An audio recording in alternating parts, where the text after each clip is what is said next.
ये मेरे लिए अत्यंत प्रसन्नता का विषय है कि आप सब आज यहाँ उपस्थित हैं। राजभवन में आप सबका हार्दिक स्वागत और अभिनंदन करता हूँ। अभी जैसा बताया गया कि अनेक सिविल सर्विस के लोग, इंजीनियरिंग बैकग्राउंड के लोग, बिजनेस से जुड़े लोग, डॉक्टर्स, अनेक प्रकार के लोग आज यहाँ उपस्थित हैं जिन्होंने इलाहाबाद यूनिवर्सिटी को संरक्षित करने में और भारतवर्ष के आर्थिक, सामाजिक और सांस्कृतिक विकास में अपना महत्वपूर्ण योगदान दिया है।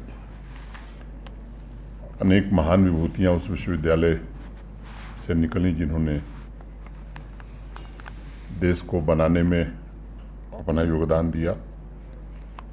पंडित मदन मोहन मालवीय जी जिन्होंने हिंदू विश्वविद्यालय की स्थापना की, जहाँ हम लोगों को पढ़ने का अवसर मिला, वो स्वयं भी इलाहाबाद विश्वविद्यालय के विद्यार्थी रहे। अनेक नाम लिए जा सकते हैं, डॉक्टर शंकर दयाल शर्मा, जाकिर हुसैन साहब, चंद्रशेखर जी, संपूर्णानंद जी, अरविंद राय बच्चन जी, फिराक गोरखपुरी जी, जस्टिस कमल नारायण सिंह, अनेक 150 नाम तो हमको याद ही है।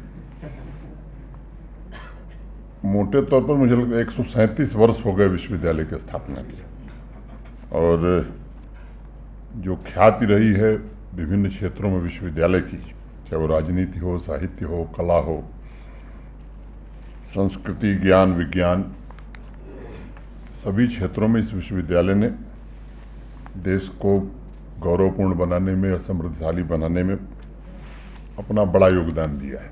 1817 से जो यात्रा शुरू हुई है आपकी, मुझे लगता है कि उस समय शायद भारत की 5वीं यूनिवर्सिटी थी ये, और मध्य भारत की तो एकमात्र यूनिवर्सिटी थी।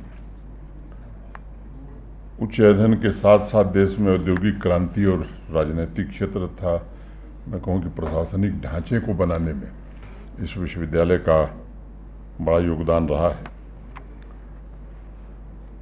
अभी एस.के. सिंह जी ने कुछ विचार रखे हैं। सांस्कृतिक पुनर्जागरण के लिए कला साहित्य जगत का मार्गदर्शन भी विश्वविद्यालय के लोगों ने किया है।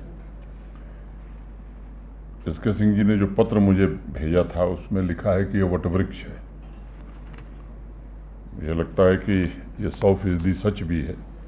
वटवृक्ष के रूप में इलाहाबाद विश्वविद्यालय ने सिर्फ महान हस्तियों को पोषित नहीं किया, बल्कि समाज में नैतिक मूल्यों को पोषित करने में भी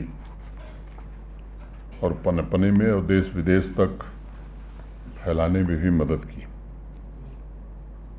मुझे प्रसन्नता है कि आप सब यहाँ हैं। एलुमनाई एसोसिएशन से मैं भी बहुत सक्रिय रूप से जुड़ा हुआ, और वो IIT BHU की ग्लोबल एलुमनाई मीट जब भी होती है तो पिछले 10 वर्षों में शायद कोई मीट मैं छोड़ा हूँ, हर बार जाता हूँ। सिंह साहब ने बताया कि क्या क्या आप लोग कर रहे हैं। मैं थोड़े शब्दों में जिक्र करूँगा क्या क्या हम लोग कर रहे हैं। IIT BHU के इंफ्रास्ट्रक्चर और गर्ल स्टूडेंट्स के लिए या विद्यार्थियों के लिए जो आवश्यकताएं हैं, बड़ी मात्रा में फंड रेजिंग का काम हम लोग करते हैं। कई एलुमनाई यानी कई पूर्व विद्यार्थी हैं जो अभी आकर के एज ए विजिटिंग फैकल्टी, जब उनको अवसर मिलता है, विदेश से और देश से भी आते हैं और बच्चों को क्या कुछ बदल रहा है टेक्नोलॉजी में, एंटरप्रेन्योरशिप में, अपना मार्गदर्शन देते हैं। वहाँ का जो स्टार्टअप इकोसिस्टम है, मैं मानता हूँ कि सरकार ने बाद में प्रयास किया, एलुमनाई एसोसिएशन के प्रयास से वो ज़्यादा प्रभावशाली बन सका। सैद्धांतिक रूप से मैं इस राय का हूँ कि जैसे इस बार प्रयत्न करके हम लोगों ने कोशिश की कि IIT BHU का डायरेक्टर वही हो जो IIT BHU में पढ़ा हो, तो संयोग से वो काम हो गया। मुझे लगता है कि जो जिस संस्था से निकला है उतना दर्द मैंने उस संस्था के प्रति दूसरे का हो नहीं सकता।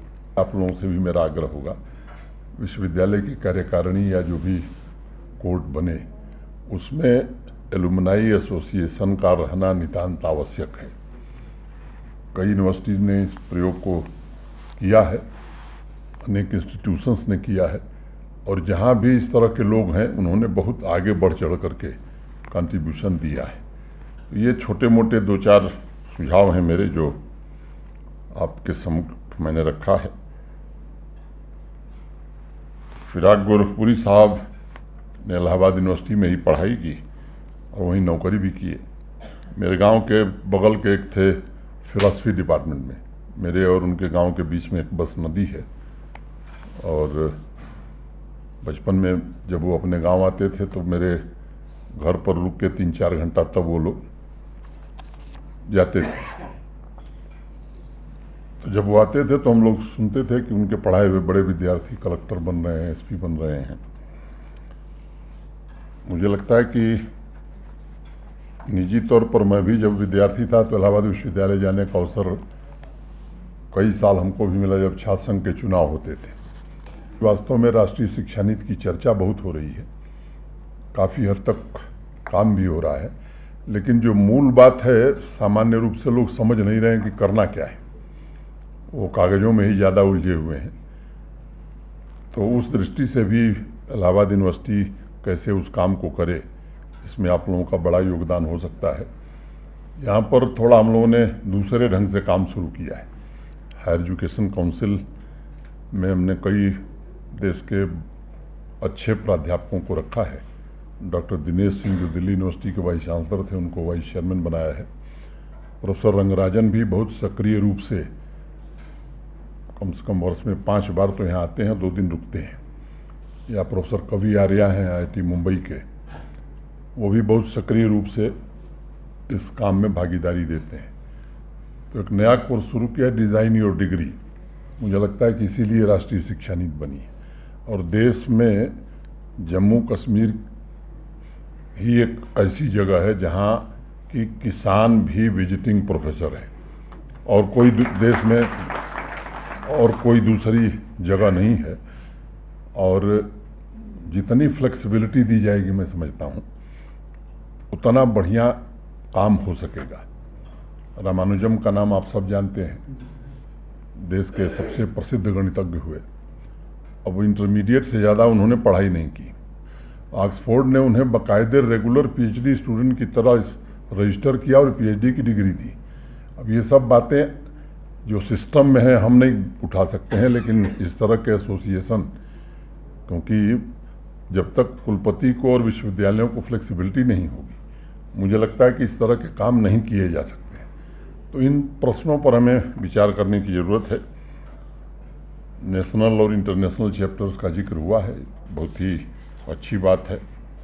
मुझे लगता है कि समाज में मौलिक परिवर्तन और रचनात्मक कार्यों में आप सब लोगों ने बड़ा योगदान दिया है। पूरी दुनिया में आप देख रहे हैं कि उथल पुथल है, और इसमें इलाहाबाद यूनिवर्सिटी के छात्रों का बड़ा योगदान हो सकता है। कई प्रकार से मूल्यवान भूमिकाएं आप सब निभा सकते हैं। वास्तव में देखा जाए तो नियत कर्म की तरह ये जिम्मेदारियां आपको अपने कंधों पर लेनी चाहिए। देश के अधिकतम ब्यूरोक्रेट्स, वैज्ञानिक वहीं से निकलते थे। अब फिर से हम सोचें, ये जरूरी नहीं कि IAS बने लोग, माने किसी क्षेत्र में जाएं लेकिन अच्छा काम करें। वो दौर ख़त्म हो गया है कि माने ब्यूरोक्रेट बनना बड़ा ज़रूरी है। अब हम लोगों के समय सीमित विकल्प थे, लेकिन अब जिस तरह से टेक्नोलॉजी बदल रही है, मुझे लगता है कि हम में से कोई भी ये नहीं कह सकता कि 5 साल बाद का देश या दुनिया कैसी होगी। एक तो फिजिकली जो आप हैं वो रहेंगे ही, एक वर्चुअल आप खड़े होंगे, और आर्टिफिशियल इंटेलिजेंस हो, रोबोटिक्स हो, मेटावर्स हो, 3D प्रिंटिंग हो, किस तरह से जीवन को बदलने वाला है, इसको कल्पना करना भी कुछ लोगों के लिए मुश्किल है। अब सबसे बड़ी शिक्षण में जो चुनौती है वो यही है कि इसके साथ कैसे कदम ताल करके, कदम मिला करके चला जाए, ये बड़ी भारी चुनौती है। हमारी संस्कृति भी कहती है कि पारस्परिक संबंध ऐसे होने चाहिए, जब आपके लिए कोई कुछ करता है तो बदले में आप भी उसे महसूस करें और उसके लिए करें।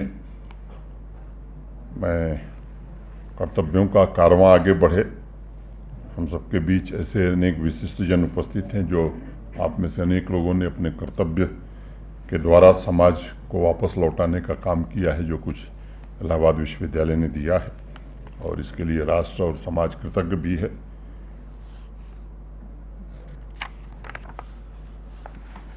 अच्छी बात आपने कही कि राष्ट्र निर्माण में भी आप सबकी एक महत्वपूर्ण भूमिका है। अब्राहम लिंकन की एक बात मुझे बहुत प्रेरणा देती है। जब वो राष्ट्रपति चुने गए तो किसी उनके विरोधी ने व्यंग में कहा कि इसका बाप मोची है। स्वाभाविक रूप से तकलीफ हुई होगी, वो भाव विवल थे, लेकिन जो अब्राहम लिंकन ने कहा वो बड़ा महत्वपूर्ण है। उन्होंने कहा कि मेरा बाप मोची था, मोची होने में मुझे गौरव की अनुभूति होती है, लेकिन मुझे तकलीफ इस बात की है कि मेरे पिता जितने अच्छे मोची थे उतना अच्छा राष्ट्रपति मैं नहीं बन सका।